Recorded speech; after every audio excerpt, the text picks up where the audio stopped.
Welcome to Coffee Grounds with Jeff Wallitsch. You know, we talk so much just about the inspiration you give us for our garden. Now people can come to Wallitsch Garden Center and see some other artwork and so much more inspiration coming up at a local show. That's right, we're having our first annual summer art festival at the Garden Center. So we have lots of different garden art from over 20 local artists here. We got some really cool glass items here. These all come with stakes. You can see all this at our art show and at our preview party as well. And when is that? The preview party is going to be July 19th. It's from 6 to 9. We're gonna have some great music, but Southern Sirens. We're gonna have some great food and some drinks.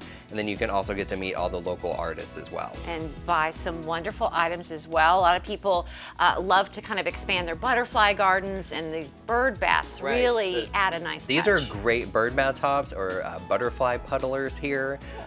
So a lot of people are getting into the butterfly and hummingbird gardens. So this is just a nice local piece that you can have to incorporate into your garden. And while they're walking around, they can see some beautiful flowers from Wallitsch as well, do some shopping there, buy some art. And a lot of our local flowers are featured into this great picture here. This is done by Portraits by Beth on a canvas, and she's gonna be there at the art show. She's a great local artist. All right, and not only items that you can have in your garden or in your home, but wearable art. Exactly, some great jewelry. Everything is here, made here locally in Kentucky. And you will be there to sign autographs. I will be there at the preview party. That's the best part. I think it'll be nice for people to come and ask you questions and get ideas from you. So it's gonna be a It's really, gonna be really a nice great time. I'm super excited about it. All right, for more information, go to wallitsch.net.